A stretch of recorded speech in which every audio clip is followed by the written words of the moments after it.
हमें चीनी कैंप ज़्यादा सूट करता है या अमेरिकन कैंप? हम किसी कैंप में नहीं है। अब मैं क्या वर्ड यूज़ करूँ, हम वो हैं जो मतलब रोज़ शाम को इधर उधर घूमता है। हमारे यहाँ इन्वेस्टमेंट आ रही है, $100 बिलियन की बात हो रही थी। सऊदी अरब से $5 अरब आ रहे हैं, $2 अरब आ रहे हैं। ऑन ग्राउंड आपको कुछ नजर आ रहा है? आपको आ रहा है? दोस्त मुझे तो नहीं आ रहा, मगर मुझे कोई नंबर नहीं है, 0/0। ये सब बातें हैं, ये सब दगोसने हैं। वो फ्राइड चिकन वाला आ रहा है और उसके साथ सब तस्वीरें खिंचवा रहे हैं, तो इसको आप अगर इन्वेस्टमेंट कहते हैं तो बड़ी अच्छी बात है। वो फिर हुकूमत होलसेलर रिटेलर के ऊपर हाथ क्यों नहीं डालती? डरती है। रेट ऑफ द स्टेट इस पे आती है कि इस लीडर का नाम नहीं लेना, पॉलिटिकल पार्टी का नाम नहीं लेना। टैक्स देने पे क्यों नहीं आती? हमारे IPPs के साथ नेगोशिएशंस हो रही हैं। वो पिंडी के एक दफ्तर में जाते हैं जहाँ टास्क फोर्स होस्ट है, उनको बिठा दिया जाता है IPPs वालों को। सारी रात बैठे हैं, कई घंटे बैठे हैं। आपको बेटा एचएसएन में जाता है, यहाँ करता है, वो करता है। आप समझ रहे हैं ना बात की? ये एक मेंटालिटी है ना जो करने वालों की, क्या है क्या नहीं है। इस तरह की चीज़ों के बाद लोगों के सेंटिमेंट इतने नेगेटिव हो गए हैं कि वो कह रहे हैं मैं पाकिस्तान में नहीं रहना चाहता, पाकिस्तान में पैसा नहीं लगाना चाहता। पर पैसा बाहर ही लेके जाएंगे यार। IPPs के बाद जो वो कहते हैं ना चीज़ें रुकनी नहीं, अब अगला स्टॉप बैंक्स है, बैंक के ओनर्स हैं। वेलकम टू रफ्तार पॉडकास्ट। पाकिस्तान की इकॉनमी को लेकर लोगों के जहन में बहुत से सवालात होते हैं। इन दिनों पाकिस्तान की इकॉनमी के नंबर्स बहुत अच्छे आ रहे हैं। इकॉनमी क्या वाकई हमारी दुरुस्त ट्रैक पर आ गई है? आज की पॉडकास्ट में हम यही डिस्कस करेंगे और इस पर बात करने के लिए मेरे साथ मौजूद हैं बहुत ही ख़ास मेहमान जो लाहौर से आए हैं और हमारे लिए वक्त निकाला। अली खिज़र साहब, सर बहुत शुक्रिया आपके वक्त का। अली खिज़र साहब के बारे में मैं आपको बता दूं कि ये बिज़नेस रिकॉर्डर के डायरेक्टर रिसर्च हैं और इकॉनमी रिलेटेड इश्यूज़ को बहुत करीब से देखते हैं। तो आइए इनसे बात करते हैं। अस्सलाम वालेकुम सर, कैसे? जी अस्सलाम फैसल, क्या हाल है? अल्लाह good to have you again. Thank you. अच्छा खिज़र भाई, सबसे पहले ये बताएं कि क्या हमारी इकॉनमी के नंबर्स तो सबको नज़र आ रहा है बेहतर हो रहे हैं, क्या हमारी इकॉनमी अब राइट डायरेक्शन में मूव कर रही है? देखिए, इकोनॉमी की एक साइकिल्स होते हैं। पाकिस्तान की इकोनॉमी जो है ना, उसके मैक्रो इकोनॉमिक साइकिल्स हैं। वो साइकिल जो है, उस साइकिल में हमारा जब जब बहुत ज़्यादा इन्फ्लेशन हो जाती है, बहुत ज़्यादा जब इंटरेस्ट रेट कर देते हैं, तो लोगों की परचेजिंग पावर एरोड हो जाती है, कम हो जाती है, डिमांड कम हो जाती है। ठीक है, करेंसी एकदम बहुत ज़्यादा डिप्रिशिएट भी हो जाती है। फिर IMF प्रोग्राम आता है और एकदम फिस्कल चीज़ों को हम टाइट करने लग जाते हैं। जब हमने वो सारी चीज़ें की हैं और अब हम इतने बुरे हालात से आए हुए, तो उसके बाद से है कि इन्फ्लेशन का जोर टूट गया है, डिमांड का जोर टूट गया है, लोगों की लाइफस्टाइल एडजस्ट हो गए हैं, लोगों के खर्चे कम हो गए हैं, उस तरह से चीज़ें बिक नहीं रही, लोग उस तरह से चीज़ें खरीद नहीं रहे हैं।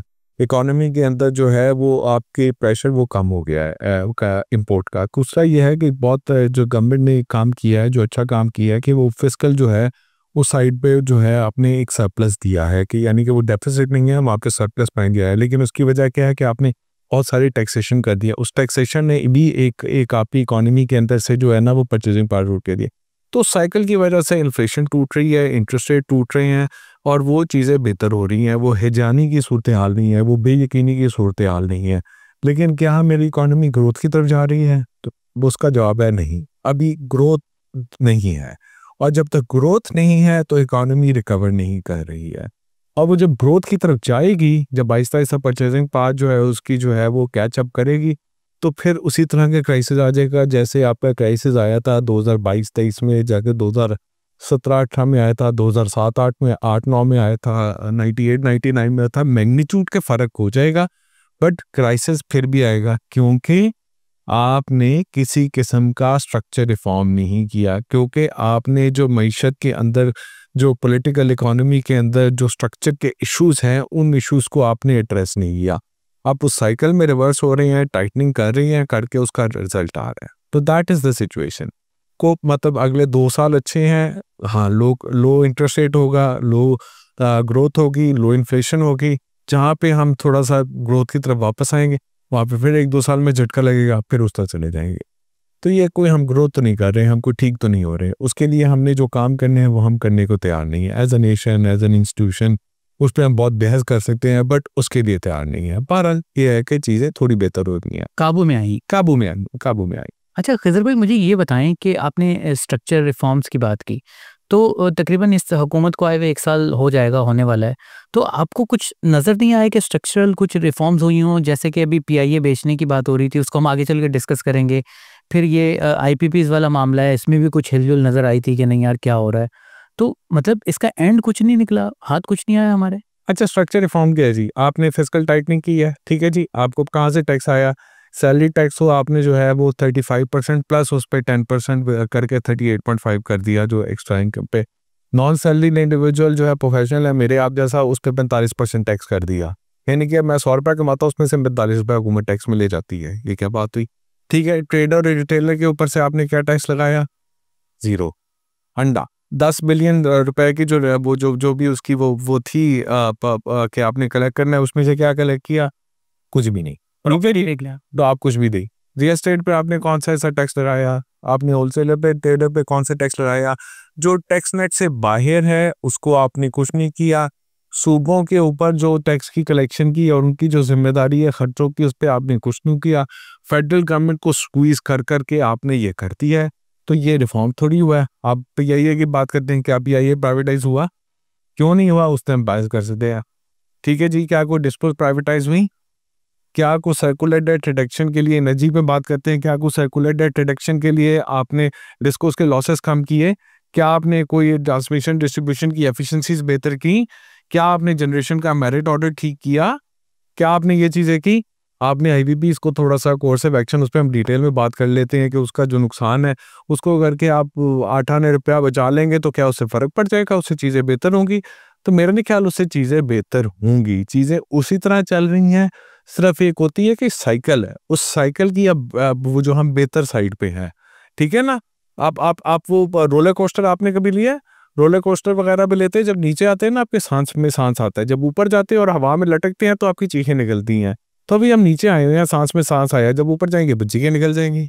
तो खिज़र भाई आपने यकीनन हमें रियलिटी बताई है, मगर वो लोग जो बेचारे खुश हो रहे थे वो बहुत डिसहार्ट हुए होंगे आपकी बात से कि इंटरेस्ट रेट गिर रहा है और इन्फ्लेशन गिर रही है, स्टॉक मार्केट ऊपर जा रही है, वाह वाह मज़े आ गए। तो सर ये सब नंबर्स फिर मतलब वही सर्किल का नतीजा है? मतलब हम कुछ भी नहीं कह सकते कि सिर्फ हालात कंट्रोल में आए हैं, बेहतरी कुछ नहीं हुई? नहीं, स्टॉक मार्केट ऊपर जा रही है, इसमें कोई शक नहीं है। स्टॉक मार्केट के अंदर अभी और भी पोटेंशियल है। लास्ट टाइम भी हमारी बात हुई थी और हम लिखते भी रहते हैं कि स्टॉक मार्केट ने परफॉर्म करना है और स्टॉक मार्केट परफॉर्म कर रही है। उसकी वजह भी यही है, इंटरेस्ट रेट नीचे आ रहे हैं। पिछले 10 साल से मार्केट परफॉर्म नहीं की थी, 2016 के बाद अब जाके वो परफॉर्म करना शुरू हुई है। बट स्टॉक मार्केट परफॉर्मेंस के थ्रू क्या हमारे आम आदमी पे फ़र्क आता है? मुझे बताइए, स्टॉक मार्केट के अंदर कितना बंदा इन्वेस्टेड है?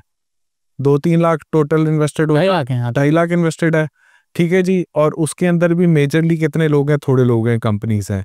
आज आप अपने दफ्तर का चक्कर लगा लें, आप ये एक लाहौर के अंदर या फैसलाबाद में, गिरजावाला में एक मोहल्ले का, पूरे इलाके का चक्कर लगा लें, पूछ लें कितने स्टॉक मार्केट में इन्वेस्टेड है, कितना फ़र्क पड़ेगा? कुछ नहीं फ़र्क पड़ेगा। आम आदमी की ज़िंदगी में स्टॉक मार्केट के ऊपर जाने से कोई ख़ास फ़र्क नहीं पड़ता। कंपनीज़ की ज़िंदगी में स्टॉक मार्केट के ऊपर जाने से उनकी वैल्यूएशन का फ़र्क आएगा, बट आम आदमी क्या वो ट्रांसलेट होगा? मुझे नहीं लगता होगा। हाँ, जिस दिन आपकी रियल एस्टेट मार्केट चलेगी, उससे आम आदमी की ज़िंदगी में फ़र्क होगा। हमारे रियल एस्टेट में हर कोई इन्वेस्टेड होता है, उसके अंदर बहुत सारे लोगों की नौकरियाँ लगी होती हैं, उसमें बहुत सारे लोगों का अच्छा है, बुरा है, वो एक अलग बहस है, मैं उस पे बात नहीं कर रहा। लेकिन आम आदमी को ज़िंदगी में उस पर कोई ख़ास फ़र्क नहीं पड़ा, तो अच्छी बात है स्टॉक मार्केट कर रहे हैं। इंटरेस्ट रेट नीचे आने के से आम आदमी की ज़िंदगी में बहुत ज़्यादा फ़र्क नहीं पड़ता, कोई यहाँ पे लोगों की मॉर्टगेजेस तो होती नहीं है उस तरह से कि बहुत फ़र्क पड़े। ठीक है, इन्फ्लेशन के नीचे आने से लोगों को फ़र्क पड़ता है, बट आप मुझे बात बताइए, मैं आपको बताता हूँ, 2021 मार्च में खाने की कीमत अगर थी ₹100, तो 2024 मार्च में वो खाने की कीमत हो गई थी ₹200। 3 साल में डबल हो गई। अब आज आप जो है वो अक्टूबर 2024 के अंदर वो 200 से होके वो 190 पे तकरीबन आ गया हुआ है। ठीक है, थोड़ा नीचे आया है, अच्छी बात है, बट 100 से 190 पे आज भी खड़े हैं आप। वो भी खड़े हैं ना, 100 से 190 पे खड़े हैं। क्या आपकी इनकम उस 90% से बढ़ी है पिछले 3 साढ़े 3 साल में? नहीं। आपके बिजली के बिल थे किधर, आज किधर हैं? आपकी गाड़ी की कीमत 2021 में क्या थी, आज किधर है? आप मोबाइल फ़ोन 2021 में कितना था, आज किधर है? आप किसी भी चीज़ को उठा लें, उनकी कीमतें कितना चली गई हैं, कि लोगों की उस तरह से इनकम बढ़ी या नहीं बढ़ी? होता ये है, मैं आम अल्फाज में इस साइकिल को इस तरह समझा दूं कि लोगों की परचेजिंग पावर कम हो गई है। आप अगर 1 लाख रुपया कमाते थे तो आपका खर्चा था 90,000 रुपये, 10,000 रुपये आप बचाते थे। अब आपका खर्चा हो गया 1,80,000 रुपये। ठीक है, आप कमाते हैं 1,20,000 रुपये, अब 60,000 के डेफिसिट पे चले गए। तो आपने क्या हुआ, आपने अपना खर्चा कम करना शुरू कर दिया, आपने बिजली कम इस्तेमाल शुरू कर दी, आप गाड़ी से मोटरसाइकिल पे चले गए। आप वेकेशन पे छुट्टियों पे जाते थे, वो नहीं चले गए। आपने बच्चों का स्कूल चेंज करा दिया। आपने अगर आपको कोई ऐसी कोई मसला है कि जो आपने डॉक्टर का कोई ट्रीटमेंट करानी थी जो बिल्कुल एसेंशियल नहीं है, वो आपने पोस्टपोन कर दी। ठीक है जी, आपने नया लैपटॉप खरीदना था, नहीं खरीदा। आपने नया फ़ोन खरीदना था, आपने नहीं खरीदा। So and so fourth. आपने अपना लाइफ़स्टाइल एडजस्ट कर दिया। आपने अपने खर्चों को ले आए 120 पे। तो अब लोगों ने अपने खर्चे कम कर दिए, वो चीज़ एडजस्ट कर दी है। वो एडजस्ट करने के बाद ज़ाहिर है जब वो डिमांड उस तरह नहीं रहेगी तो इन्फ्लेशन नीचे आ जाएगी। इन्फ्लेशन नीचे आएगी तो ज़ाहिर है इंटरेस्ट रेट नीचे आएंगे, और वो चूँकि डिमांड नहीं है तो करेंसी पे प्रेशर नहीं है। अब ये 2-3 साल लगेंगे, आहिस्ता-आहिस्ता लोगों की परचेज़िंग पावर कैचअप करेगी। वो 120 से 140 से 150 से 160 कमाएगा, और वो जब वो कमाने जाएगा वो आहिस्ता-आहिस्ता वो लो इन्फ्लेशन रहेगी पर लेकिन थोड़ी ग्रोथ उसकी होएगी, तो वहाँ से उसका खर्चा बढ़ेगा। जहाँ खर्चा बढ़ेगा वहाँ डिमांड आएगी, वहाँ इकॉनमी ग्रो करेगी, वहाँ से फिर प्रेशर आ जाएंगी, तो फिर वही शुरू हो जाएगा।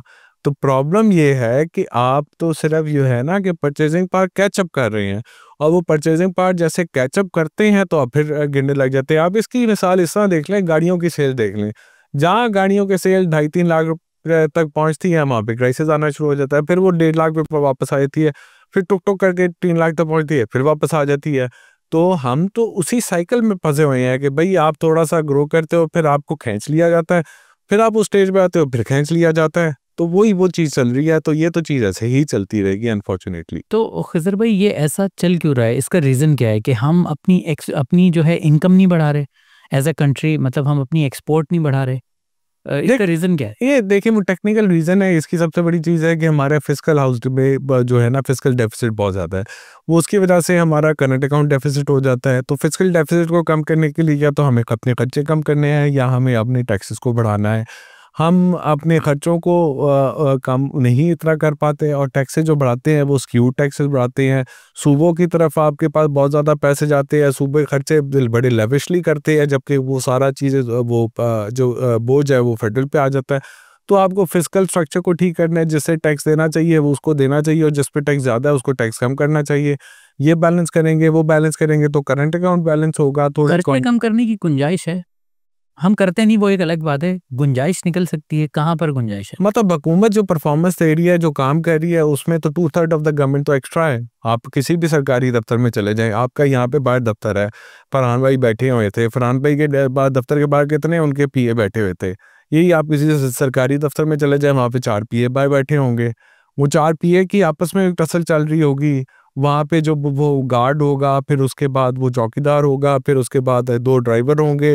ये सारा कुछ करते-करते और फिर ऊपर भी इतने लोग होंगे, आपके उतने लोगों की ज़रूरत नहीं है, वो 2/3 ऑफ द गवर्नमेंट एक्सेस है। उसको कम करेंगे तो खर्चे कम होंगे, लेकिन खर्चे कम करने से ज़्यादा आपको ज़रूरत है कि आपको टैक्स रेट बढ़ाना है। वो टैक्स रेट बढ़ाने हैं और खर्चे जो है वो आपने एफिशिएंट वे में करने हैं। डेवलपमेंट तो आपकी एफिशिएंट नहीं है, वो आपकी ग्रोथ उस तरह नहीं लेके आ रही है।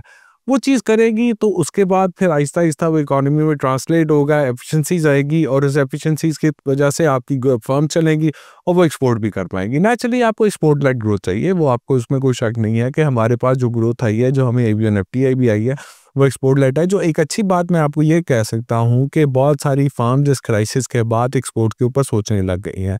इवन फॉरेन फर्म्स जैसे कि नेस्ले है, वो भी इस वक़्त एक्सपोर्ट पे बड़ा पोटेंशियल उस पे कर रही है और उस पे काम कर रही है। ठीक है जी, और हालाँकि वो कंज़्यूमर कंपनी है, और आपका अमूमन कंज़्यूमर कंपनी कहते हैं कि वो डिविडेंड बाहर लेके जाते हैं, लेकिन वो पाकिस्तान से एक्सपोर्ट के ऊपर भी कॉन्संट्रेट कर रही है। इसके अलावा बहुत सारी डोमेस्टिक कंपनी जो इम्पोर्ट सब्स्टिट्यूशन पे काम करती थी, इंजीनियरिंग की साइड पे, वो एक्सपोर्ट की तरफ सोचने लग गई हैं। टेक्सटाइल तो एक्सपोर्ट करता ही है, तो फिर इसके अलावा आप जैसे जो सैलरीड क्लास होते हैं या जो नौकरी पेशा लोग होते हैं, वो यहाँ पे नौकरी में पैसे कम मिलते हैं, अगर मिल जाते हैं, को थोड़े बहुत अल्लाह करके को पैसे देने लग जाता है, तो उसमें से 40% हुकूमत ले जाती है। ठीक है जी? तो वो क्या करना शुरू हो गए हैं, वो बाहर देखना शुरू हो गए हैं। अब वो आपको किसी किस्म की भी बाहर कोई बंदा बैठा है, उसको कोई कंपनी बैठी है, चाहे वो अकाउंटेंट है, आईटी में है, वो ऑपरेशन में है, रिसर्च में है, इंजीनियर है, बहुत तरह की सर्विसेज वो बाहर दे रहा है। वो सर्विसेज के अगेंस्ट उसको रेमिटेंसेस में पैसा आता है, उसको टैक्स भी कम लगता है, और वो एक एक्सपोर्ट प्रोसीड्स होती हैं। काउंटर रेमिटेंस में फ्रीलांस का होता है, बट होता वो एक्सपोर्ट प्रोसीड्स है। तो वो चीज़ भी आ रही है। तो ये आहिस्ता-आहिस्ता आप देखिए इकोनॉमी के अंदर एक्सपोर्ट्स के वॉल्यूम बढ़ते जा रहे हैं और वो आहिस्ता-आहिस्ता जितने बढ़ते जाएँगे उतना इकोनॉमी के अंदर पोटेंशियल बेहतर होता जाएगा। ज़ाहिर-सी बात है वो फ़र्क पड़ेगा उससे। तो खज़र भाई लास्ट कुछ सालों से हम सुनते आ रहे हैं कि हमारे यहाँ इन्वेस्टमेंट आ रही है। मुझे याद है अच्छी तरह 2 साल पहले $100 बिलियन की बात हो रही थी और उसके बाद भी सऊदी अरब से जब भी कोई वफ़्द आता है तो $5 अरब आ रहे हैं, $2 अरब आ रहे हैं।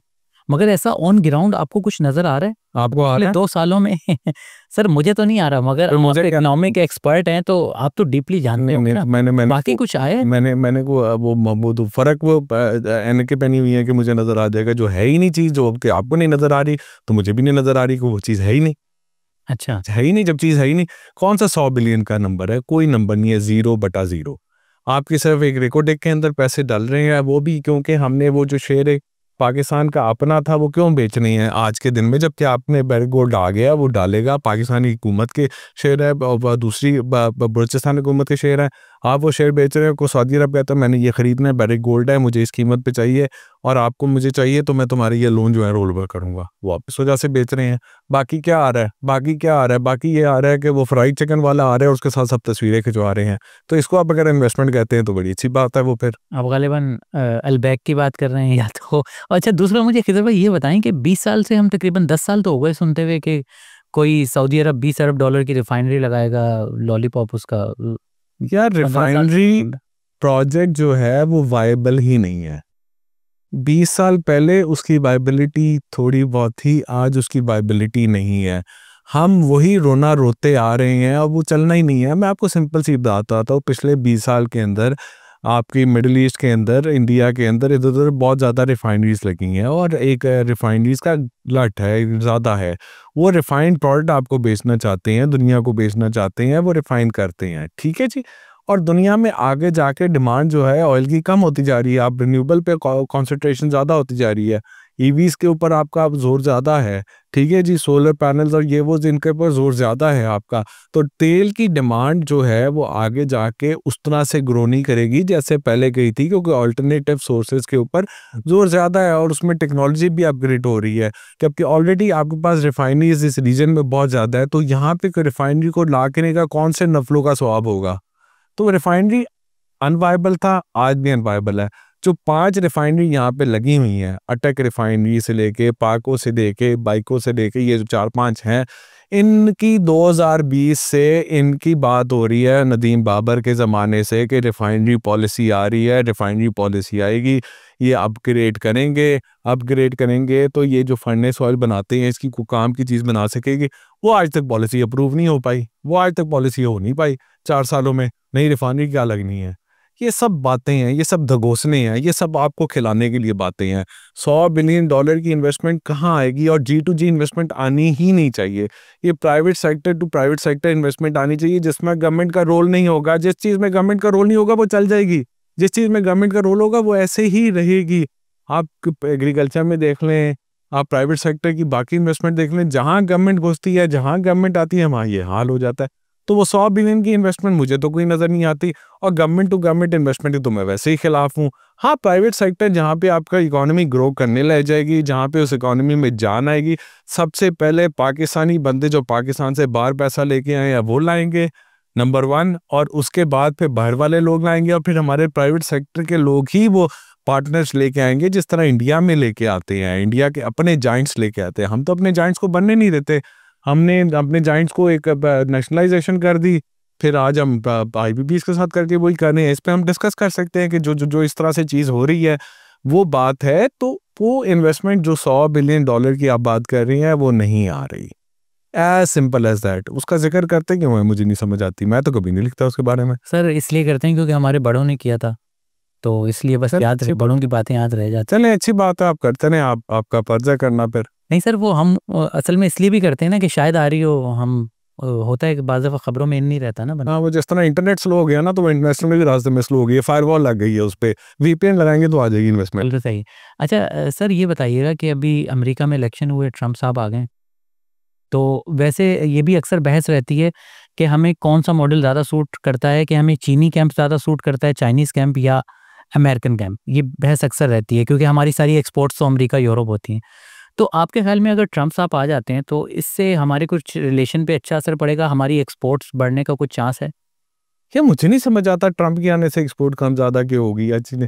हम चीन की तरफ क्यों देखते हैं, अमेरिका की तरफ क्यों देखते हैं? भाई हम पाकिस्तान की तरफ देखें, पाकिस्तान का जो अच्छा है, पाकिस्तान को वो करना है। चीन हमारा हमसाया मुल्क है, हमारा दोस्त मुल्क है, उससे ताल्लुक़ अच्छा रखना है। ईरान हमारा हमसाया मुल्क है, उससे हमने अपनी ट्रेड करनी है। इंडिया हमारा हमसाया मुल्क है, उससे हमें ट्रेड करनी है। अफ़गानिस्तान हमारा हमसाया मुल्क है, उससे करनी है। हम 3 लोगों से तो हमारी लड़ाई है। इंडिया से तो लड़ाई हमने पहले दिन से ली हुई है, पता नहीं क्यों, ठीक है ना? और फिर हमने जो है वो अफ़गानिस्तान को हमने पिछले 40 साल में हमने इतना तंग किया है कि वो हमसे लड़ के बैठ गया हुआ है। ईरान को हम अमेरिका के डर की वजह से उससे लड़े हुए हैं, ठीक है जी। एक चाइना जो आपके साथ रहे, आज आज उससे भी आप बात करें। आप पिछली दफ़ा देखें जो हमारे फॉरेन मिनिस्टर साहब की स्टेटमेंट और चाइना के आगे से जो उनकी रिस्पॉन्स जो उनके आ रहे हैं वो बड़े ख़तरनाक है। चाइना से बात नहीं करते, you are fiddling out in a very dangerous path. आपको चाइना से ताल्लुक़ रखने लेना चाहिए, बाकी करना चाहिए, और अमेरिका से भी ताल्लुक़ अच्छा रखना चाहिए, रशिया से भी अच्छा ताल्लुक़ रखना चाहिए, आप सऊदी अरब से भी रखना चाहिए। आप अपने बाजू पे जब खड़े होंगे, फॉरेन पॉलिसी अपनी मर्जी से बना सकेंगे, जब आपकी इकोनॉमी में इतनी जान होगी कि आप इन रोल ओवर से निकल पाएंगे, जब आपके पॉलिटिशियन में, आपके लीडर्स में इतनी जान होगी कि वो अपनी सीट बचाने के लिए, अपने पैसे को बचाने के लिए जो बाहर पार्क्ड है उस सब के लिए वो उन सब की वो बातें नहीं मानेंगे, तब ये मुल्क तरक्की करेगा, तब ये मुल्क अपनी पॉलिसी बनाएगा। ये दोनों चीज़ें नहीं है ना। आपके लीडर्स जो हैं, आप मुझे बता दें, जो आपके इस वजह सारे जो पार्टीज के लीडर्स हैं, उनकी वेल्थ के तो पाक है, वो कैसे उस वेल्थ, और इल गॉटन है कि नहीं है, बट वो वेल्थ जो पाक है उसके ऊपर वो उसको वो उनके हाथ से निकल सकती है अगर वो वेस्ट के ब्लॉक की नहीं मानते। कुछ और हमारे लीडर हैं, उनको अपनी पोजीशन, उनको अपनी स्ट्रेंथ, जो एक्स्ट्रा कॉन्स्टिट्यूशन है उसके लिए वो वहां पे देखते हैं, ठीक है जी। आवाम से तो कोई नहीं मांग रहा ना, तो वो देखते हैं। फिर आपकी इकोनॉमी है, उसमें सिसक के रखना है। आईएमएफ भी आपको चाहिए तो अमेरिका को आपको चाहिए, चाइना से रोल ओवर चाहिए, चाइना आपको चाहिए, सऊदी अरब से रोल ओवर चाहिए, वो चाहिए, वो रेमिटेंस देता है, ये देता है। तो हम तो भाई किस तरह की अपनी पॉलिसी बना सकते हैं? हम किसी कैंप में नहीं है। अब मैं क्या वर्ड यूज करूं, हम वो हैं जो मतलब रोज शाम को इधर उधर घूमता है। चलें, समझने वाले समझ जाएँगे। अच्छा, खिज़र भाई ये बताएँ कि आईएमएफ से हमारे मुज़ाकरात कामयाब हुए, हमें $7 अरब का प्लान मिल गया और 1 अरब 10 करोड़ डॉलर शायद आ भी गए, पहली जो ट्रांच थी। तो मुझे ये बताएँ कि अब ये जो आईएमएफ ने कंडीशंस लगाई थी, ये हमने मीट अप कर ली हैं या अब मज़ीद कोई बर्डन आने वाला है आगे चल के आईएमएफ की तरफ से? देखिए हमारे नंबर्स है, आईएमएफ की जो कंडीशन होती है 2 होती है, एक स्टेट बैंक की तरफ से होती है और एक मिनिस्ट्री ऑफ फाइनेंस की तरफ से। स्टेट बैंक की जितनी कंडीशंस है वो थोड़ी टेक्निकल है और वो बड़ी ज़बरदस्त मीट करी है। स्टेट बैंक की बड़ी अच्छी परफॉर्मेंस है। अच्छा, मैं जो ये नए गवर्नर साहब आए थे, थोड़ा सा मैं इन पे रिलक्टेंट था कि यार ये मतलब शायद मॉनेटरी पॉलिसी को उस तरह समझते नहीं है, वो नहीं करते, बट उन्होंने मुझे गलत साबित किया। उन्होंने बड़ा अच्छा इस तरीके को पिछले 1 डेढ़ साल से चलाया और वो इकोनॉमी को एक सीधे रास्ते पे वो ले आए हैं। थोड़ा मिनिस्ट्री पे प्रेशर आता है उनके ऊपर, ठीक है, थोड़े हालात उनके बेहतर है, तो स्टेट बैंक की परफॉर्मेंस तो अच्छी चल रही है, ज़बरदस्त है। मिनिस्ट्री ऑफ फाइनेंस की परफॉर्मेंस जो है ना उसमें मसले हैं, बट ठीक है, आपके आपके जो डेफिसिट के नंबर है वो ज़बरदस्त है, या प्राइमरी सरप्लस आ रहा है, ज़बरदस्त है। एफबीआर के नंबर आपके जो है उसमें शॉर्टफॉल है, और वो शॉर्टफॉल अगर रहती है तो आपको नए टैक्सेस लगाने पड़ते हैं। वो नए टैक्सेस ऐसे है कि ये जूसेस पे और ये पेप्सी कोक वगैरह पे जी। आपका उन पे टैक्स लग जाएगा। फिर आपका कोई सप्लाई जो पूरे रिटेल की चलती है उस पे लग जाएगा, जो इन्फ्लेशनरी होगा। लेकिन चूंकि आपकी इन्फ्लेशन के नंबर कम आ रहे हैं, चूंकि आपका इंटरेस्ट रेट नीचे आ रहा है, तो उससे इंटरेस्ट एक्सपेंस भी कम आ रहा है, तो उसकी वजह से ये एफबीआई के टारगेट्स रिवाइज हो सकते हैं। और अगर मेरा ख्याल है आईएमएफ रैशनली सोचेगा तो इसको रिवाइज कर देगा। वो रिवाइज कर देगा तो मेरे ख्याल में वो टारगेट भी मीट हो जाएगा और मिनी बजट लाने की जरूरत नहीं करेगी। अगर नहीं वो करेगा तो ये कंटीजेंसी लगेगी। बट ओवरऑल आईएमएफ की बहुत सारी कंडीशन हमारी मीट हो रही हैं। प्राइवेटाइजेशन का प्रॉब्लम है, वो नहीं हो रहा। एक प्राइवेटाइजेशन का प्रॉब्लम है पीआईए का, वो नहीं हुआ। एक हमने उनसे वादा किया हुआ है कि जनवरी के अंदर हमने कैप्टिव पावर प्लांट्स इंडस्ट्री के बंद करने हैं, वो नहीं होने जा रहा। इस तरह की चीज़ें नहीं हो रही, बट क्वांटिटेटिव जो टारगेट्स हैं, जो हार्ड टारगेट्स हैं, वो एफबीआर के अलावा मोस्टली बीट हो रहे हैं। आज ही का बयान है हमारे वज़ीर ख़ज़ाना साहब का, औरंगज़ेब साहब का, कि अगर हमने अपनी टैक्स आमदन नहीं बढ़ाई तो हमें मज़ीद जो है वो इंडस्ट्री पर और तनख्वाहदार तबके पर मज़ीद टैक्स लगाना पड़ेगा। तो छलांग लगाते हैं हम छत से, यही है। वो इसके अलावा रहता है ना कि टैक्स लगा दे तो यार ठीक है, हम कमाना छोड़ देते हैं, काम करते हैं ना। ठीक है, वो बचपन में नहीं होता था कि आपने वो रखा होता था, वो कोई आपके खाने पीने की चीज़ें पड़ी होती थी ना, तो आप या वो सिगरेट हम पीते थे ना, तो कोई दोस्त आके सिगरेट पीने से होते तो आप ज़्यादा पीने लग जाते थे, यार अपने सिगरेट इससे पहले सारे पिए, मैं खुद ही पी लूँ सारे।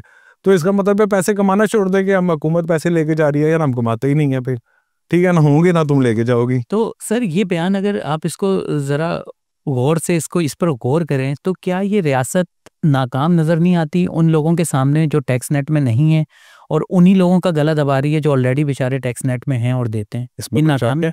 बिल्कुल नाकामी है। औरंगज़ेब साहब से जब ये सवाल पूछा जाता है, वो कहते हैं आप बिल्कुल ठीक कह रहे हैं, लेकिन करते फिर भी वही हैं, ठीक है ना? तो करते फिर भी वही हैं।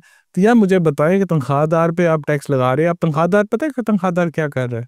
तनख्वाहदार भी अब वो टैक्स नेट से बाहर आना शुरू हो गया। बहुत बड़े-बड़े बैंक, बहुत बड़ी-बड़ी कंपनियाँ जो गाड़ियाँ मोनेटाइज़ करती थीं, कि वो गाड़ियाँ मोनेटाइज़ करती थी भई कि फैसल को गाड़ी देनी है, उस गाड़ी के अगेंस्ट जो है वो उसको पैसे दे देती कि भई 1.25 लाख, 1.5 लाख, 2 लाख रुपए इसकी किस्त बनती है गाड़ी की, वो मैं उसे दे देता हूँ। उस पे टैक्स हट जाता था। अब वो क्या कह रहे हैं, वो गाड़ी दे रहे हैं, ठीक है जी, फैसल साहब को नई वो जो मिल गई है, फॉर्च्यूनर मिल गई है, ज़बरदस्त हो गया। अब और वो उसका टैक्स का बेनिफिट हो रहा है, फिर वो गाड़ी के पेट्रोल के पैसे ज़्यादा देने लग जाते हैं। फिर लोग इस तरह कर रहे हैं कि भाई फैसल साहब की तनख्वाह है, फैसल साहब की तनख्वाह पे टैक्स लगता है। फैसल साहब कहते हैं मेरी बीवी जो है हाउसवाइफ है, उनको भी यहाँ पे सैलरी पे लगा दें, आधी सैलरी उनको दे, आधी मेरी सैलरी दे, इस पे टैक्स इस पे ख़त्म हो जाएगा। तो लोग इस तरह करने से फिर अंडर कैश पेमेंट होने लग गई है। भैया फॉर्मल सेक्टर को भी इनफॉर्मल कर रहे हो।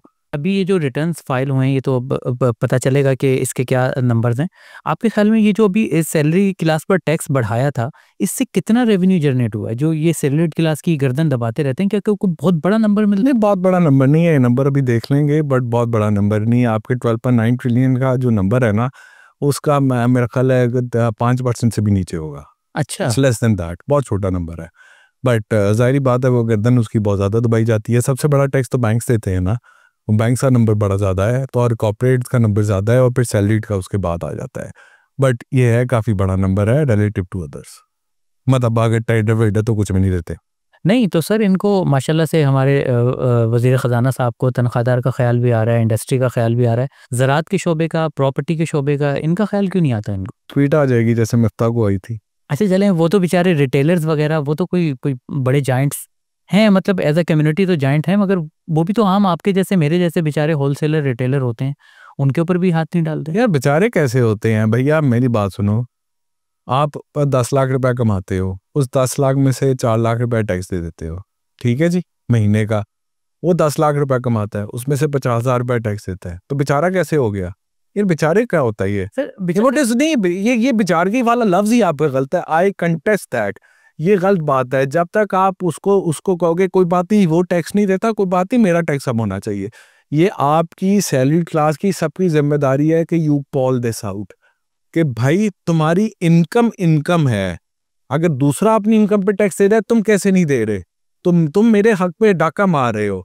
इधर पे मैं यही पूछ रहा हूँ कि हुकूमत उनके ऊपर हाथ क्यों नहीं डालती? चलें ये तो मानते हैं ना कि रियल एस्टेट से बेचारे हुकूमत को मोनोपोली लड़की का नाच डरा देते हैं। अच्छा, हुकूमत डरती है, उनका इन्फ्लुएंस है, उनसे डरती है, वो हाथ में नहीं आते। काबू में जो आ गया वो आ गया, जो काबू में आ गया वो आ गया, बस उसको पकड़े रखो, उसको जगड़ते रहो, दूसरे की तरफ हाथ नहीं डालना।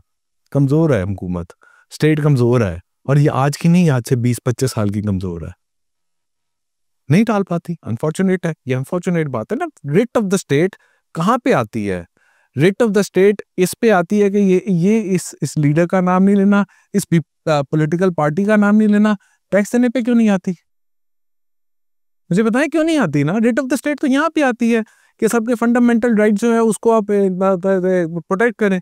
एक को ज्यादा टैक्स लगा रहे हैं, दूसरे को कम लगा रहे हैं, तो एक राइट्स पे इन्फ्रिंजमेंट नहीं है, ये इन्फ्रिंजमेंट है, ये ज्यादती है। इस ज्यादती को बोलना चाहिए, इस ज्यादती को ना बोलना भी ज्यादती है। Simple as that. तो खजर भाई ये भी सवाल है ना कि ये कहानी रुकेगी कहाँ पे जाकर? चले माना अभी उन्होंने कह दिया कि लगाना पड़ेगा भाई, चलें मजीद तनख्वाहदार पर आपने टैक्स लगा दिया, तनख्वाहदार भी इनफॉर्मल होता जाएगा, 10 के बाद फिर कम होता जाएगा, वो भी सेक्टर से निकलता जाएगा। तो हमारे जो थिंक टैंक्स हैं जो ये इकोनॉमी को सोचते हैं, देखते हैं, तो क्या वो पागल हैं? उन्हें अंदाजा नहीं है कि पहले जो अभी हमने टैक्स बढ़ाया है कि कौन से थिंक टैंक है? कौन सोचते हैं? जो थिंक टैंक सोचते हैं, बजट बनाता है, ये जो चीजें सोचता है कि इधर टैक्स लगा दो, उधर लगा दो, तो उनको मतलब नहीं तो आपके मेरे मेरे जैसा आदमी जो कि एक स्टूडेंट है, आप लोगों से सीखते हैं हम, तो उसको इतनी अकल है कि नहीं यार, लोग जो हैं अब इससे टैक्स नेट से निकल रहे हैं, तनख्वाहदार भी निकलने की कोशिश कर रहा है, तरीके आपने भी अभी बताए कि ये हो रहा है, तो उनको क्या अकल नहीं है कि वो मजीद लगाएंगे तो जो रह गए वो भी भाग जाएंगे? क्योंकि वो जहाँ पे लगाना है वहाँ पे उनको इजाज़त नहीं लगाने की, और यहाँ पे नज़र आता है एक तरफ IMF है, दूसरी तरफ वो है, और वो अपनी जान छुड़ाते हैं, लगाओ करो ख़त्म करो। वरना वो आपको खुद कहते हैं, आप फाइनेंस मिनिस्टर से बात करें, वो क्या कहते हैं, हाँ ये ज़्यादती हो रही है सैलरी क्लास, और उसी ब्रेथ में कहते हैं कि उस पर और टैक्स भी लगेगा। तो मतलब आप रिटेलर के ऊपर टैक्स नहीं लगा, उस पर कोई बात नहीं करते। अच्छा खिज़र भाई, एक चीज़ और जो है पूछना चाहूँगा आपसे, क्या ये बात सही होती है कि आईएमएफ हमें गाइड करता है कि सैलरीड क्लास पे लगा दो, या बिजली की कीमत बढ़ा दो, या गैस की बढ़ा दो, या वो सिर्फ ये कहता है कि जस्ट अपनी इनकम इंक्रीज कर लो, या वो सेक्टर्स भी हाईलाइट करता है? यार IMF करता है, पहले कम करता था, अब ज़्यादा करने लग गया है। मेरे ख्याल में IMF is part of the problem, not the solution. अगर पाकिस्तान को अपने मुल्क को तरक्की करना है, अगर पाकिस्तान को आगे जाना है, तो पाकिस्तान को जिस तरह अपने सिस्टम की इनएफिशिएंसीज़ को जान छुड़ानी पड़ेगी, उस तरह IMF से भी निकलना पड़ेगा। आज की दुनिया में जब से IMF वर्ल्ड बैंक बना है, कोई ऐसा मुल्क की एग्ज़ाम्पल नहीं है जो IMF के प्रोग्राम में रहा हो और रहता रहे और वो कामयाब हो गया। IMF सिर्फ आपको एक थोड़ी देर के लिए एक तकलीफ से जो है वो सॉल्वेंसी के प्रॉब्लम को निकालता है, लेकिन वो आपको तरक्की की राह पे नहीं जाता। आप जितने मुल्क देखे, इंडोनेशिया देख लें, टर्की देख लें, फिलिपीन देख लें, इंडिया देख लें, ये सारे मुल्क तक जो तरक्की करके गए हैं वो IMF को टाटा बाय बाय करके गए हैं, और उन्होंने अपने होम ग्रोन सोल्यूशन जो बना के दिए हैं। अभी आज सुबह एक वो कॉन्फ्रेंस के अंदर वो रज़ा बाकिर साहब आए हुए थे, वो एक एग्जांपल दे रहे थे फिलिपीन की, कि फिलिपीन के भी पाकिस्तान की तरह के प्रॉब्लम थे। वहाँ पे 21 लोगों का एक इकोनॉमिक थिंक टैंक बना जो इंडिपेंडेंट इकोनॉमिस्ट थे। उन्होंने एक पॉलिसी बना के दी कि जी हमने इस तरह से फिस्कल सरप्लस रन करना है, और हमने ये टैक्सेशन इसको इस तरह करना है। वो उन्होंने उसको लेके आगे चले और वो चीज़ें चले, और वो किसी पॉलिटिकल पार्टी से उनका कोई ताल्लुक नहीं था, और उन्होंने उस रिफॉर्म को किया। वहाँ पे उनकी हुकूमत ने, उनकी स्टेट ने उस रिफॉर्म को ओन किया, और वो मुल्क निकल गया। तो आपको भी इस तरह का कोई सोल्यूशन निकाल के पढ़ना पड़ेगा। लेकिन हमारे यहाँ प्रॉब्लम ये है कि हम IMF के अंदर बैठे रहते हैं, और IMF भी हमें हर चीज़ जो है ठीक नहीं कहता। IMF की भी बहुत सारी बातें डिबेटेबल होती है। बिल्कुल आप ये ठीक कह रहे हैं कि सैलरी क्लास पे जो ज़्यादा टैक्स है, इसका IMF का प्रेशर था। IMF का प्रेशर था कि 45% टैक्स करो, जो नॉन सैलरीड पे लगा है वो ये था। बट IMF ये भी कहता है कि रिटेलर पे टैक्स करो। IMF बाकी चीज़ें भी करता है। ये होता है कि आप कौन सी चीज़ करते हो, कौन नहीं करते। हाँ, सर्कुलेट डेट कम करने के लिए आप इनएफिशिएंसीज कम करो, प्राइवेटाइज करो। ये 2010 से मैं सुनता आ रहा हूँ डिस्कोर्स प्राइवेटाइज होनी है। 2010 से सुनता आ रहा हूँ वो ट्रांसमिशन एंड डिस्ट्रीब्यूशन लॉसेस कम होने हैं। सवाई के इलेक्ट्रिक है, किसी के कम हुए नहीं हुए। ठीक है ना, के इलेक्ट्रिक की वो एक प्राइवेटाइज एंटिटी है, वो कर रही है, वो लेके चल रही है, बाकी के नहीं हुए। जब नहीं हुए हैं तो वो क्या होगा कि फिर इवेंचुअली ये हुआ कि सर्कुलर डेट बढ़ता रहा, आपको बिजली की कीमतें बढ़ानी पड़ी, बिजली की कीमतें बढ़ाई तो लोगों की चीखें निकल गई। तो वही बात है, आपके पास भी सोल्यूशन नहीं है, IMF का सोल्यूशन भी हाफ बेक्ड है। IMF is not geared up to reform your country, और दूसरा उसके उसके मैंडेट में नहीं है, उसके मैंडेट में नहीं है। यहाँ पे वर्ल्ड बैंक, ADB, IM के लोग जो होते हैं ना, अक्सर बैठे होते हैं, वो स्टडी रोल आउट कर होते हैं, उनके मार्केटिंग बजट होते हैं कि भाई मैंने ये लोन देना है। The IMF is a lending agency, world bank is a lending agency. आज अगर आप IMF के अंदर से पाकिस्तान निकाल देते हैं, तो ये जो आपका मीना रीजन है, इसमें आपके पास कौन रह जाता है? ठीक है ना, आपका सबसे बड़ा मुल्क ही पाकिस्तान है। तो यहाँ पे जो IMF के जो एग्जीक्यूटिव डायरेक्टर बैठे हुए हैं, उनके नीचे जो टीम बैठी हुई है, उस टीम की वैल्यू खत्म हो जाती है, कम हो जाती है। उनके इंटरेस्ट में है कि पाकिस्तान प्रोग्राम में रहे, IMF के इंटरेस्ट में है कि पाकिस्तान के प्रोग्राम में रहे, अमेरिका के इंटरेस्ट में है कि पाकिस्तान IMF प्रोग्राम में करे ताकि वहां से ट्विस्टिंग कर सके। पाकिस्तान के इंटरेस्ट में क्या है? मुल्क को ठीक करना, वो नहीं हम कर पाते। अच्छा, हमारे यहाँ जो ये पैनल ऑफ इकोनॉमिस्ट भी जहाँ पे जो बैठे होते हैं, वो आप मेजोरिटी, मतलब मैं उनकी नीयत पे शक नहीं कर रहा, मैं उनकी सोर्स पे जा रहा हूँ। वो उनकी मेजोरिटी कहाँ से आ रही होती है? उनकी मेजोरिटी डेवलपमेंट एजेंसी से आ रही होती है।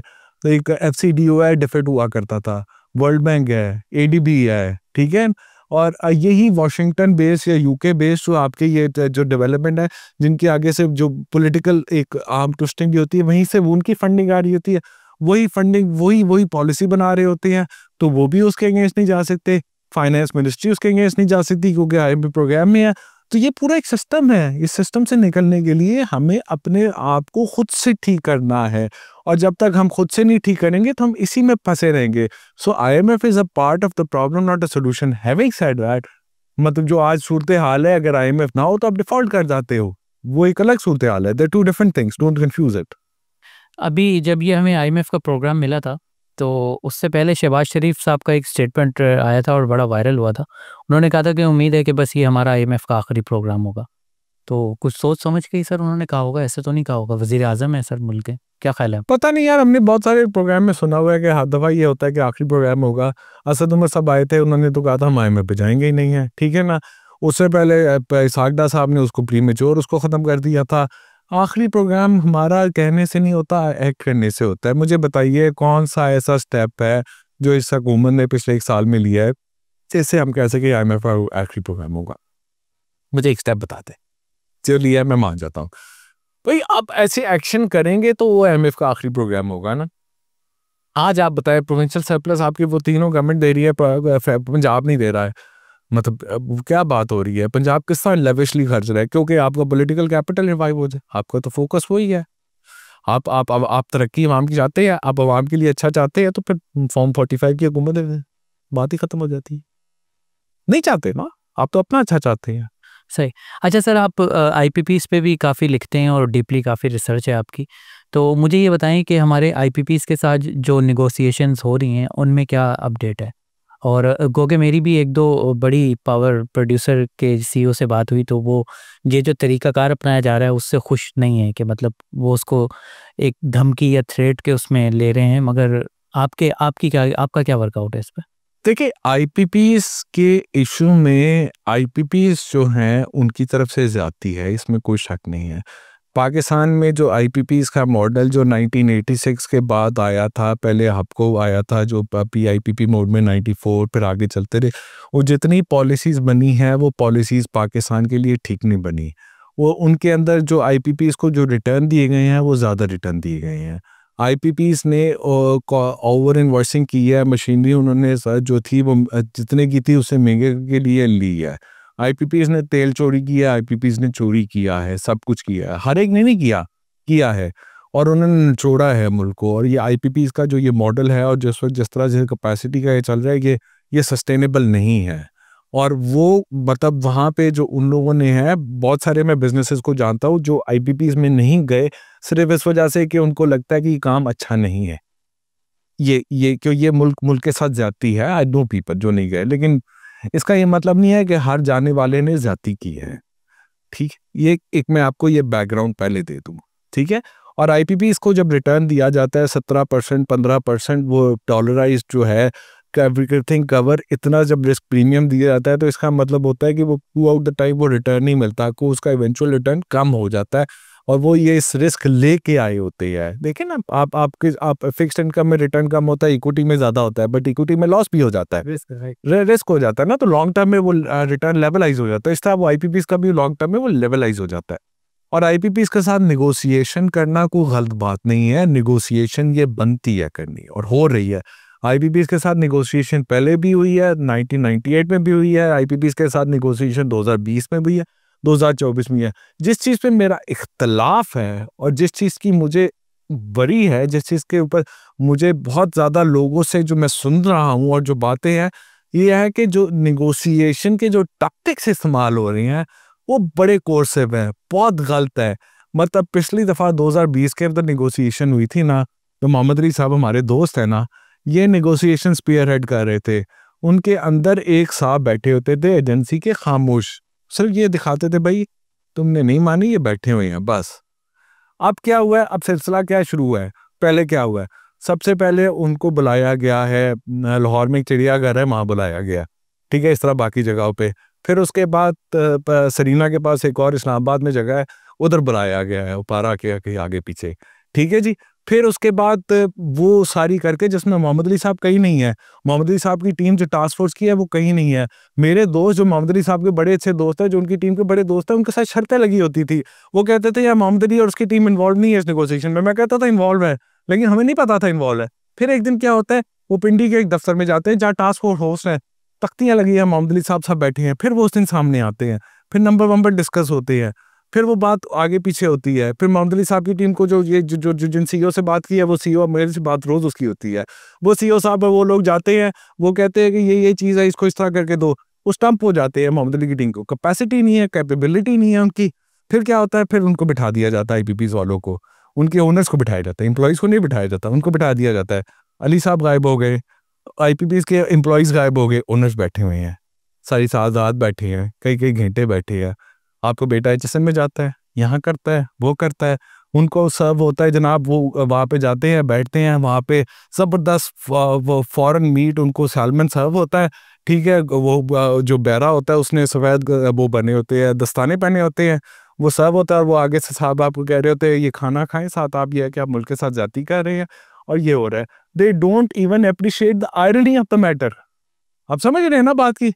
ये एक मेंटालिटी है ना जो करने वालों की, क्या है क्या नहीं है। और ये इस तरह की चीज़ों के बाद लोगों के सेंटिमेंट इतने नेगेटिव हो गए हैं कि जिसके आपने, मैं ऐसे बिजनेसमैन को जानता हूं जो बहुत शरीफ लोग हैं, जो आईपीपीज में कभी नहीं जाएंगे और ना गए हैं, लेकिन वो इस बात से कि फलाह बंदे को उसके बेटे के बारे में कह रहा है, वो कह रहा है मैं पाकिस्तान में नहीं रहना चाहता, पाकिस्तान में पैसा नहीं बनाना चाहता। फिर लोग ये कहते हैं कि ये यहाँ पे नहीं रुकेगा, आईपीपी इस पे चीज नहीं रुकेगी, ये चीज आगे बढ़ती जाएगी। जैसे भुट्टो ने नेशनलाइजेशन की थी तो उसमें वो 22 फैमिलीज तक नहीं रुकी थी, हजारों फैमिलीज आपको मिलेंगी जिनके कारोबार गए थे। और उसके बाद पाकिस्तान में जितना ड्रेन हुआ था ना कैपिटल, उसके बाद से वो कभी रिकवर नहीं कर सका।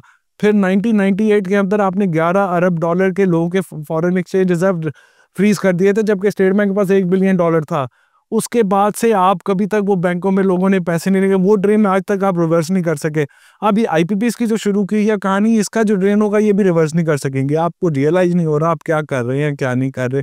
और अच्छा, अगर आपने करना है तो भाई वो नेपरा के लोग थे, वो एनटीडीसी के लोग थे। भाई फयाज साहब को आप पूछे जाके, एनटीडीसी में 2016 में उन्होंने रिजाइन दिया था कि आरएलएनजी के प्रोजेक्ट ना लगाएं, ये ना करें, इस तरह करें। कोल के प्रोजेक्ट आपने पहले वो लगा दिए हुए हैं, आपने न्यूक्लियर के प्रोजेक्ट आ रहे हैं, ये क्यों लगा रहे हैं? मुझे पता है, मुझे ट्रेस करें, मुझे ट्रेस करके बताएं उसकी, उस पर किसने प्रेशर डाला था। साहिवाल के कोई प्रोजेक्ट इतनी जल्दी क्यों हुआ था, उस पर क्यों प्रेशर डाला गया, इसको आप ट्रेस करें। आप ये देखें कि ये आरएलएनजी के प्रोजेक्ट स्पीड पे क्यों लगे हैं, और इसके ओनर कौन है, एक वन ऑफ द कोल का ओनर कौन है, वो ओनर किसका रिश्तेदार है, उसके बच्चों की शादी किसके बच्चों से हुई है, उस पर किसका पैसा हो सकता है, ये ट्रेस करके लाए ना। उन लोगों को तो आप कुछ नहीं कहते, उन लोगों को तो। और फिर जो नेपरा में बैठे हैं, क्या उन्होंने रिश्वतें नहीं खाई? एनटीडीसी में बैठे उन्होंने रिश्वतें नहीं, पीपीआईबी में बैठे उन्होंने रिश्वतें नहीं खाई। वहां पे लोगों के आपने से, उनको तो आप कभी पूछते नहीं है, इन लोगों को पूछते रहते हैं। मतलब ये चीज नहीं है। आईपीपीस ने ज्यादती की है, आईपीपीस के साथ जिन लोगों ने जो किया उन सब का एहतसाब होना चाहिए, करने वालों का, जो उस वक्त हुकूमत के लोग थे, उस वक्त जो उसके अंदर लोग थे, और बिजनेसमैन का। लेकिन इस तरह से नहीं होना चाहिए कि बिजनेसमैन को आप इस तरह से बात करो, इन तरीके से बात करो। तरीका होता है ना, वो तरीका। अब आजकल जिस तरह आप पॉलिटिकल पार्टीज के लोगों के साथ कर रहे हैं, वही आईपीपीस के साथ करें, वही बिजनेसमैन के साथ करेंगे, तो फिर कहानी नहीं चलेगी ना। वो फिर पैसा बाहर ही लेके जाएंगे यार, वो अपने लोगों को बाहर ही लेके जाएंगे, कैपिटल और ड्रेन होगा अनफॉर्चुनेटली। खिजर भाई, कैसर बंगाली साहब के साथ मैं पॉडकास्ट कर रहा था, उन्होंने बड़ी अच्छी बात की। उन्होंने कहा यार फॉरेन इन्वेस्टर क्यों आएगा जब तक आपका लोकल इन्वेस्टर पैसा नहीं लगाएगा। लोकल इन्वेस्टर, बिल्कुल 101% ठीक बात आपने की। तो मैं आपसे यही कह रहा हूँ कि चले माना फॉरेन इन्वेस्टमेंट के लिए तो हम स्ट्रगल कर रहे हैं, मगर जो हमारे पाकिस्तानी बिजनेसमैन हैं इनके पास तो कैपिटल है, पैसा है, ये चाहें तो इंडस्ट्री में लगा सकते हैं, मार्केट को थोड़ा बहुत चलने के काबिल बना सकते हैं। तो ये लोग क्या पैसा इसी वजह से नहीं लगा रहे कि इनको अनसर्टेनिटी फील हो रही है? भाई वो पैसा बाहर ले जाते हैं ना, उन्हें पता है कि पाकिस्तान पे, साहब मुझे बताया पीआईए की प्राइवेटाइजेशन हो रही थी, पीआईए की प्राइवेटाइजेशन में पार्टी बड़ी इंटरेस्ट थी, उसके 2-4 और इशू थे। उसने एक इशू कहा कि जब ये आईपीपी का हुआ कि उस पार्टी का आईपीपी भी है एक, उसका भी नंबर आ जाएगा, ठीक है जी। उस पार्टी के ने कहा कि जी ये कि आप हमें लिख के दें, ठीक है जी, कि कौन सी ये पार्टी थी ये? छोड़ देना, आप इसको लिख के दें, तो बता दो। आप लिख के दें कि जी हमें ये जो है कि कल एक्ट ऑफ द पार्लियामेंट से जो ये चीज़ को रिवर्स नहीं होगी, उन्हें लिख के दिया गया, बैक ऑफ कर गए with other couple of reason. तो भाई लोग कहते हैं कि आज मैं इस जगह हाथ डाल दूं, कल मुझे आप किसी और तरीके से पकड़ लेंगे। भाई आप तो मतलब कुछ भी कर सकते हैं ना, आप तो बादशाह लोग हैं ना। तो वो उस वजह से उसके नुकसानात बड़े दूर अंदेश होते हैं और बहुत दूर तक जाती है ये चीज़ है। और इसकी वजह से लोकल पैसा बाहर निकालता है। हमने लास्ट टाइम भी जिक्र किया था, वो को ऊबर की गाड़ियों के नंबर ऊपर नीचे हो गए थे, बट वो हमने बात की थी, वो उस तरह वो लोग सारे बाहर पैसा लगा रहे हैं। पाकिस्तान से बाहर इस वक्त दुबई में पाकिस्तान कितना पैसा लगा के बैठा हुआ है, ठीक है, वो क्यों लगा के बैठा है। इंग्लैंड में कितना पैसा पड़ा हुआ है, कितनी दुनिया बाहर जाके अपना कर रही है। पाकिस्तान में जो 4 पैसे कमाता है वो कहता है इस पैसे को बचाऊं कैसे, इस पैसे को बचा के पाकिस्तान से बाहर लगाऊं, वो यहाँ पे क्यों नहीं लगाता। अच्छा, दूसरा बाहर से फार्म आप नहीं ला सकते, ठीक है ना, वो सारा मसला है। बाहर जाके आप लीगली इन्वेस्ट नहीं कर सकते, पाकिस्तान में करे तो उसके कर सकते हैं, बट उसमें बड़े मसले हैं। तो फिर आप यहाँ से पैसा साइफन ऑफ करते हैं, फिर जाके इन्वेस्ट करते हैं, आपको एक्सपोजर भी नहीं आता। तो ये ज़ाहिरी बात है, जब तक डोमेस्टिक पैसा नहीं आएगा, जो मैंने आपको पहले $100 बिलियन पे भी बात की थी कि प्राइवेट सेक्टर जब तक यहाँ पे अपना पैसा नहीं लगाएगा और वो प्राइवेट सेक्टर बाहर के प्राइवेट सेक्टर को नहीं लाएगा, तो ये मुल्क में इन्वेस्टमेंट नहीं आएगी। और जब आप जिस तरह का ये आपने आईपीपी के साथ शुरू किया है, आईपीपीस की ज़्यादती है, इसमें कोई शक नहीं है, बट जिस तरह से आपने उनके मालिकान के साथ आपने जिस तरीके से उनको कर रहे हैं, उसका इम्पैक्ट इन्वेस्टमेंट पे नेगेटिव आ रहा है, बहुत नेगेटिव आ रहा है। इसको जितना जल्दी इसको ठीक कर ले उतना अच्छा है, वरना ये बहुत मैं सिर्फ ये है कि इन लोगों से बात करता हूँ, इसमें अच्छे बुरे सारे लोग हैं, इसमें लोगों ने चोरी की है, आईपीपीस के लोगों ने तेल चोरी की है, मुझे लोगों ने बताया हुआ है कि चोरी की है, उसमें नहीं है, बट उसमें कई लोगों ने आईपीपीस में नहीं चोरी की है, और कई लोगों ने आईपीपीस लगाए नहीं कि वो आईपीपीस को ठीक नहीं समझते थे, बट जिन्होंने नहीं भी आईपीपीस लगाए वो भी आज वो खुश नहीं है कि कल उन्होंने, भाई किसी ने फार्मा कंपनी है किसी की, कल को प्राइस रेगुलेशन होती है, वो कहता है ये कर दो भाई, तुम्हारा मैं बच्चा जो इधर पढ़ता है वो उधर पढ़ता है, कि आप कहीं पे कुछ भी पकड़ ले यार, मतलब थोड़ा सा तो ख्याल रखें ना। क्या सर इस सारे इकोनॉमिक जो केओस की सूरत हाल है, इसकी वजह काफ़ी हद तक हमारी पॉलिटिकल अनसर्टेनिटी भी है? यार बात यह है कि इसको मैं इस तरह से कनेक्ट कर सकता हूँ कि चूंकि आपकी जो हुकूमत है वीक फाउंडेशन पे है, उस हुकूमत की जो टीम जो इस वक्त पीएमएलएन की हुकूमत है, को आपका चैनल कहता है कि जी 17 सीटें थी उनकी या 37 सीटें थी, पता नहीं, मुझे नहीं पता, आप ही लोगों ने ब्रेक किया था पहले दिन, ठीक है जी, तो वो आज हुकूमत कर रही है, कमज़ोर है ना। फिर उसके पीछे जो लोग खड़े हैं उनको अवाम की सपोर्ट नहीं, कमज़ोर है ना। और जिस तरह जो जो हो रहा है पिछले आपने 1.5 साल में देखा है, तो वो ज़ाहिरी बात है, वो इनसिक्योरिटी है, वो अपनी पोजीशन को सिक्योर करना चाह रहे हैं, जिस तरह अमेंडमेंट्स हो रही हैं, जिस तरीके से हो रही हैं, जो हो रहा है वो अपनी चीज़ों को सिक्योर करने जा रहे हैं, तो वो ज़ाहिर है उनका फोकस उस पे है, तो उसका इसका यहाँ पे स्पिल ओवर तो आएगा, इसमें तो कोई शक नहीं है, वो आ रहा है। आप पहले ये चीज़ ठीक करें तो अगली चीज़ ठीक होगी। दूसरा, इन आईपीपी से पहले, आईपीपी तो अभी 3 महीने पहले शायद सिलसिला शुरू हुआ है ना, जी जी। उससे पहले इकोनॉमी के हालात तो बेहतर होने लगे थे, उससे भी लोग ये कह रहे थे कि यार पॉलिटिकल सर्टेनिटी नहीं है, पॉलिटिकल हालात ठीक नहीं है, हम इन्वेस्टमेंट करने को तैयार नहीं है। तो जब तक पॉलिटिकल चीज़ें नहीं होंगी लोग इन्वेस्टमेंट नहीं करेंगे। अच्छा खिज़र भाई, अभी स्टार्ट में आपसे बात हो रही थी तो आपने कहा कि हमारी बाइंग पावर जो है वो बिल्कुल ही ख़त्म है, तभी तो जो है वो डिमांड जनरेट नहीं हो रही। तो मुझे ये बताएं कि फिर ये जो हम गाड़ियों की चमक दमक देखते हैं, हर कंपनी जो है वो ईवी में इन्वेस्ट करने जा रही है, कोई जो है बाहर से गाड़ियाँ मंगवा रहा है, और ये फिर क्या है, कौन खरीद कौन रहा है? ये जो गाड़ियों का एक ईवी का एक मैंने देखा है कि सैलाब सा आ रहा है, हर कंपनी जो है ईवी लॉन्च कर रही है, ईवी लॉन्च कर रही है। अभी लाहौर में शो भी हुआ, आपको पता होगा, गाड़ियों का। तो ये किसके लिए है सब, ये कहाँ से आ रहा है? यार ये बड़ी अच्छी बात है, ये होना चाहिए, लेकिन बहुत ज़्यादा नंबर नहीं हो रहा। मतलब आप जैसे BYD की अगर बात करें, BYD ने भी अपनी गाड़ी लॉन्च की है, और वो किसी ने कहा जी मार्च तक बुकिंग है, वो बड़ी डिमांड आ गई। मैंने पूछा गाड़ियाँ कितनी बिकी हैं, 700 गाड़ियाँ बिकी हैं, ठीक है ना। एक 700 गाड़ियाँ बिकी हैं, तो उस पे इतने हवा खड़ी हो गई कि मार्च तक डिमांड है, क्योंकि उन्होंने इंपोर्ट करनी है, थोड़ा नंबर करना है, तो मार्केटिंग है, वो एक चीज़ आ रही है। दूसरा ये है कि जी 4-5 और लोगों ने नई गाड़ियाँ लॉन्च कर दी भी। अब लकी वाले एक वो किया जो है वो गाड़ी लेके आया, वो 2 करोड़ से ऊपर की गाड़ी है, बड़ी ज़बरदस्त गाड़ी है, कितनी बिक जाएगी? 20-30 40 50 100 की देंगी, बस इतनी होगी। इस तरह बाकी भी वो लाए हैं, तो वो महंगी ईवीज और वो सारी कुछ आ रही है, वो भी मार्केट रोड टेस्ट हो रही है, वो थोड़ा थोड़ा बिकेगी, नंबर बहुत बड़ा नहीं होगा। देखिए गाड़ियां आपकी पीक साल में 2020 में किसमें एक साल जो था 21-22 तो मेरा ख्याल था, उसमें 3 लाख 3.25 लाख गाड़ियां बिकी थी। पिछले साल आपकी 1.25 लाख गाड़ी बिकी है, ठीक है, इस साल आपकी को 2.25 लाख गाड़ी बिक जाएगी, बहुत अच्छी बिक गई तो वो ये है कि गाड़ी वो तो आप तो पूरे नंबर देखें तो वो नंबर नीचे है।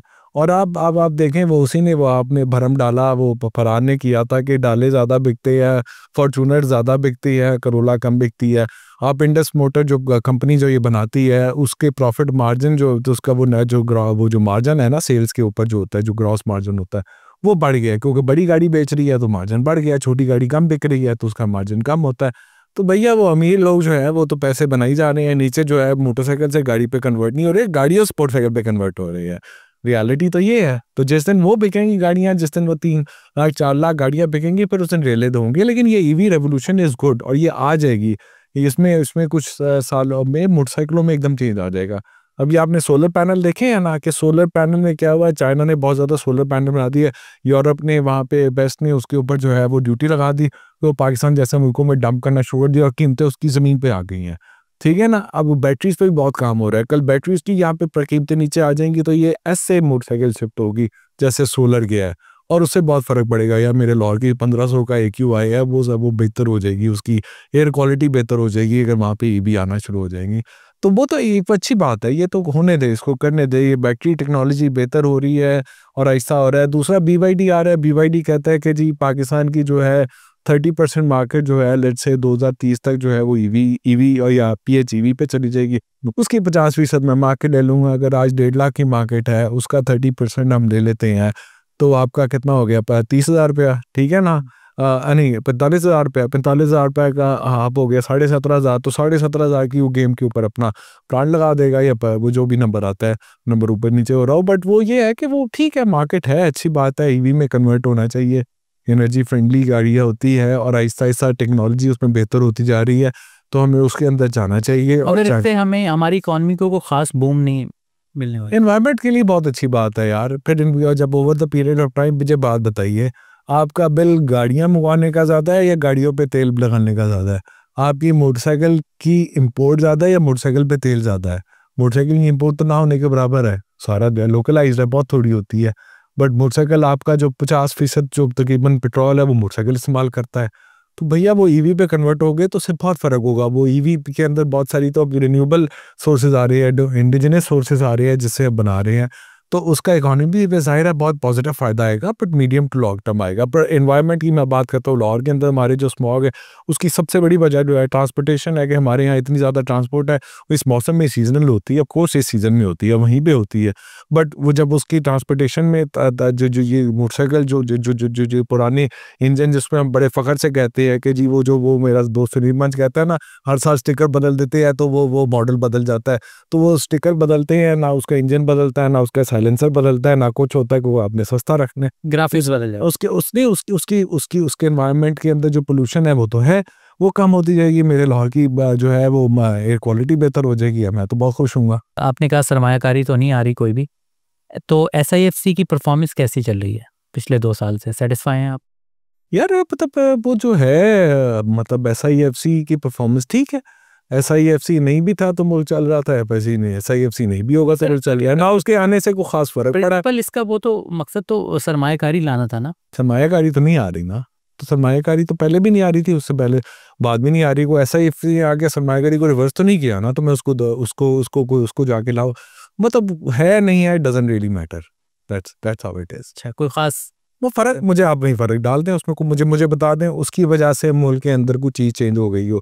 IMF को उस पे इशू होता है क्योंकि आप फैसल के लिए फ़र्क लो है, अली के लिए फ़र्क लो है। फैसल SIFC में आता है तो उसको सब कुछ मिलेगा, अली SIFC में नहीं आता उसको कुछ नहीं मिलेगा। 4 साल बाद कोई नई हुकूमत आती है, वो SIFC वालों को पकड़ लेती है, तो आप फिर वैसे वो चीज़ें छिन जाएगी। तो लोगों को किस चीज़ पे ट्रस्ट है कि मतलब जब तक SIFC है, जब तक ये SIFC के आर्किटेक्ट है तब ठीक है, जब नहीं है तो नहीं है। कोई लाया उस पे इन्वेस्टमेंट, कोई उस पे लाया तो नहीं है नहीं है, कोई फर्क नहीं पड़ता। जो मुल्क के अंदर इन्वेस्टमेंट आ रही है जितनी आ रही है वो SIFC है नहीं है, वो ऐसी आती। अली भाई लास्ट क्वेश्चन, मुझे ये बताएं कि लास्ट ईयर आपने भी बताया कि स्टेट बैंक की परफॉर्मेंस जो है वो बहुत अच्छी रही, ट्रिलियंस में जो है वो प्रॉफिट हुआ स्टेट बैंक को। मगर अब सर अब जो है जाहिर सी बात है उनके पास पैसा बहुत आ गया है, तो अब बैंकों से स्टेट बैंक नहीं लेगा, ठीक है। तो अब बैंकों इंटरेस्ट रेट भी गिर रहे हैं, तो अब बैंकों के पास जो बहुत ज़्यादा पैसा आ गया है और वो ADR का एक रूल भी है कि 50% जो है आगे देना होता है, तो अब उसका क्या होगा?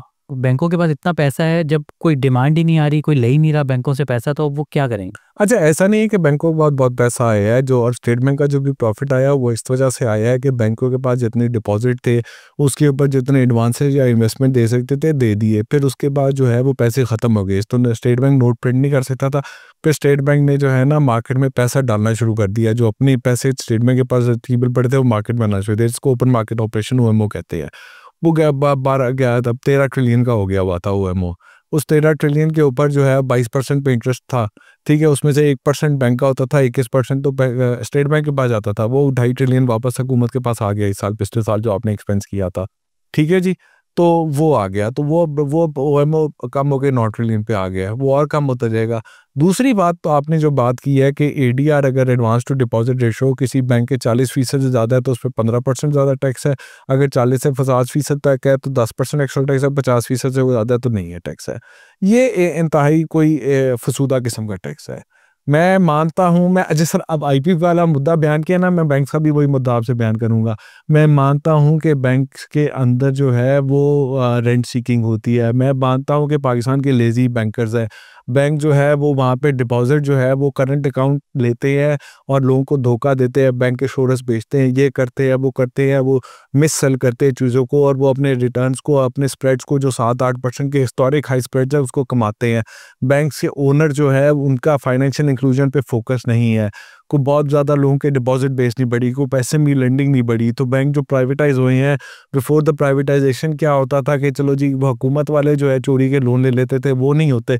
जो बैंक ऑफ पंजाब के साथ 2008 में हमीश खान के टाइम में हुआ, जो या नेशनल बैंक के साथ रोज़ हो रहा होता है, वो इन बैंक के साथ नहीं होता। वो पैसे अच्छे बना रहे हैं, लेकिन क्या वो फाइनेंशियल इंक्लूजन कर रहे हैं? क्या वो प्राइवेट क्रेडिट को ऊपर दे रहे हैं? 27% प्राइवेट क्रेडिट था जो अब 10-12% पे रह गया है। तो ये सारी चीज़ें बैंक्स नहीं कर रहे, और बैंक्स के अंदर एक छोटी सी टीम होती है ट्रेडी के, जो हमारे जैसे दोस्त हैं, वो सारा दिन गालियाँ दे रहे रहते हैं, और वो जो है वो टक टक करके वो फ़ोन करके इन्वेस्टमेंट करते हैं। वो बैंक को सारा पैसा कमा के दे रहे हैं, बाकी जो बैंकें बैठे हैं वो सिर्फ उसके लिए उसके फंड जनरेट करने के लिए हैं।